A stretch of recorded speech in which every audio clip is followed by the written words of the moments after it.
दुपट्टा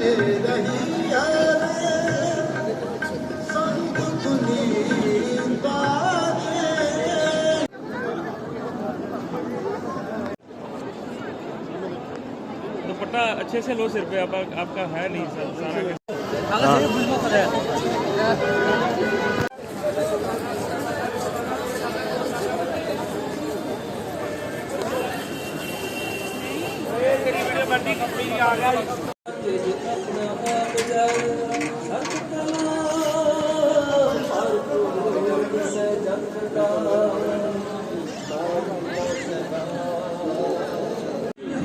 लगी है तो पेट में लगी।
मेरी बात सुनिए।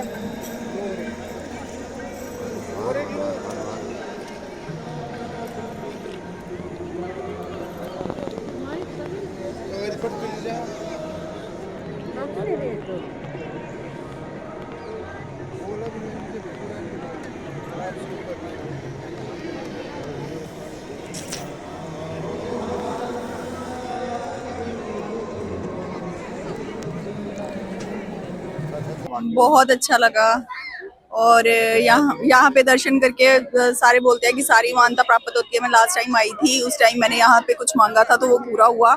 और यहाँ का जो एटमॉस्फेयर है वो बहुत अच्छा है और यहाँ हमें बहुत अच्छी वाली फीलिंग आती है आके। लोग तो बहुत अच्छे हैं, सारे पंजाबी हैं और शॉपिंग भी यहाँ पे बहुत अच्छी तरह से होती है। कश्मीर तक नहीं आए, श्रीनगर तक आए हैं लास्ट। वहाँ पे बहुत अच्छा लगा, वहाँ के लोग बहुत अच्छे हैं, केयर बहुत करते हैं। हाँ। आपका नाम? मेरा नाम रणधीर सिंह है। मैं दरबार साहिब में इंफॉर्मेशन ऑफिस में जॉब करता हूँ और आज हमारे पास श्रीनगर से जो प्रेस के माध्यम से दरबार साहिब के दर्शन महावे करवाने के लिए वीडियो के लिए ये जर्नलिस्ट आए हैं। और मैं आपको बताना चाहता हूँ कि ये सिखों का मुकद्दस स्थान है। जैसे एक मुस्लिम भाई के लिए मक्का सबसे इम्पोर्टेंट है, इसी तरह से सिख लोगों के लिए ये सबसे मुकद्दस स्थान है, इससे ऊपर कुछ भी नहीं है। तो ये चौथे गुरु रामदास जी ने, सिख धर्म में 10 गुरु साहबान हैं, तो चौथे गुरु साहब ने अमृतसर शहर को बसाया था। तकरीबन 1570s में अकबर बादशाह के समय उन्होंने ये जगह 700 रुपीस में मूल्य खरीदी थी और सबसे पहले जहाँ पे सरोवर का निर्माण करवाया था। और सरोवर का निर्माण करवाने का उनका जो मोटिव था वो ये था कि जैसे भारतीय में जो है वो 4 वर्ण में लोग बटे हुए थे तो एक दूसरे को जात पात के नाम पे अलग अलग करते थे, तो उन्होंने ये सरोवर का निर्माण कार्य करवा के ये भाईचारे का सूचक बनाया कि सब समुदाय के लोग जहाँ पे ये जल जो पावन, जिसे हम सिख लोग अमृत मानते हैं, सकते हैं और इसमें स्नान कर सकते हैं। तो जात पात को खत्म करने के लिए गुरु साहब ने सरोवर का निर्माण करवाया। तो उसके बाद जो 5वें गुरु साहब थे, चौथे गुरु के बाद, उन्होंने इस सरोवर के बिल्कुल मिडल में जो है हरमंदिर साहिब, जिसे हम ओरिजिनल नेम दरबार साहिब बोलते हैं, उसका निर्माण कार्य 1589 में शुरू किया और 1601 में ये कंप्लीट हुआ।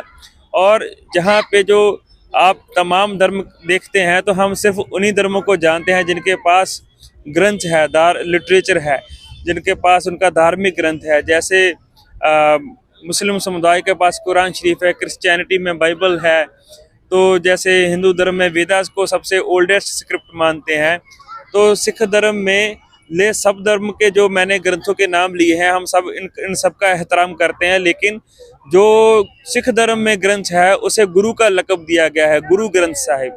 हम किसी भी स्टैचू की पूजा नहीं करते हैं, किसी कब्र की पूजा नहीं करते हैं, हम अपना सर सिर्फ गुरु ग्रंथ साहब के आगे झुकाते हैं और आपको तमाम गुरुद्वारों में गुरु ग्रंथ साहब का ही प्रकाश मिलेगा।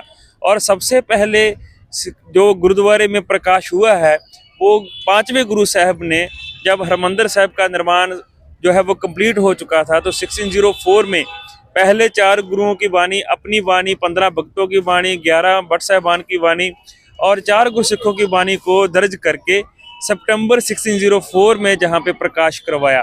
तो उसके बाद जो हरमंदिर साहब का आज की तारीख में भी आप जो डेली रूटीन देख रहे हैं, ये 5वें गुरु साहब का शुरू किया हुआ है।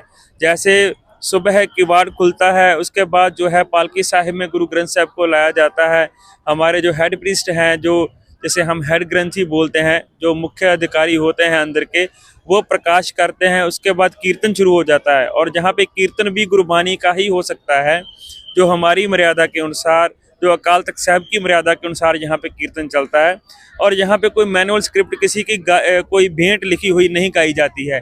पूरे गुरु ग्रंथ साहब की वाणी 31 रागों में है और उन्हीं रागाज में ही जो है वो अंदर कीर्तन होता है, गुरु की वाणी का ही कीर्तन होता है।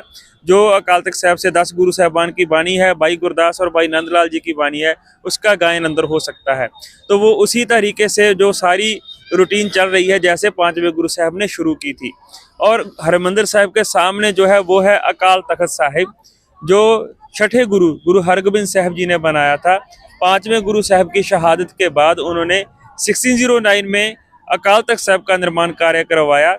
5वें गुरु साहब को जहांगीर ने लाहौर में शहीद किया था और उसके बाद गुरु साहब ने सिखिज्म में कंसेप्ट शुरू किया, जो है संत और सिपाही का, सेंट और सोल्जर। एक हाथ में माला थी तो एक हाथ में तलवार भी दी कि अगर आप शांति से अपना काम कर रहे हैं फिर भी आपको जुल्म का सामना करना पड़े तो आपका हाथ जो है वो तलवार पर जाना जायज़ है।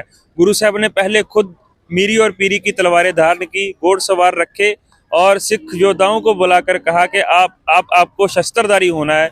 तो वो अकाल तख्त साहब है, वो शक्ति का प्रतीक है। हरमंदिर साहिब जो है, दरबार साहिब है, वो जो भक्ति का प्रतीक है। और जहाँ पे जो 2 निशान साहिब फहरा रहे हैं वो भी मीरी और पीरी के कंसेप्ट को दर्शाते हैं। तो जहाँ पे भक्ति और शक्ति का सुमेल आपको मिलता है। और ये सिख धर्म का सबसे मुकद्दस स्थान होने के साथ साथ जो है वो पहला स्थान भी आप कह सकते हैं, और जो अपने गुरु साहब ने अपने हाथों से बनवाया। और जहाँ पे 24 घंटे लंगर मिलता है, जो गुरु नानक साहब से हम मानते हैं कि उन्होंने शुरू किया था, जब उन्होंने 20 रुपए का लंगर जो है भूखे साधुओं को खिलाया। तो पूरे सिख लोग जो है, आज भी आप किसी भी गुरुद्वारे में जाओ तो आपको अकोमोडेशन और लंगर जरूर मिलेगा। तो मैं जो हमारे जर्नलिस्ट आए हैं उनका बहुत बहुत आभार व्यक्त करता हूं, इनको एहतराम देता हूं कि जे इतनी दूर से यहाँ पे दर्शन करने के लिए आए हैं। जे संक्षेप जो हिस्ट्री है मैंने आपको बताई है और आप इसको और एक्सप्लोर कर सकते हैं आप इसका इतिहास पढ़कर। और जे संक्षेप शब्दों में अगर मुझसे कोई गलती हुई तो उसकी मैं क्षमा चाहता हूँ। वाहिगुरु जी का खालसा, वाहिगुरु जी की फतेह।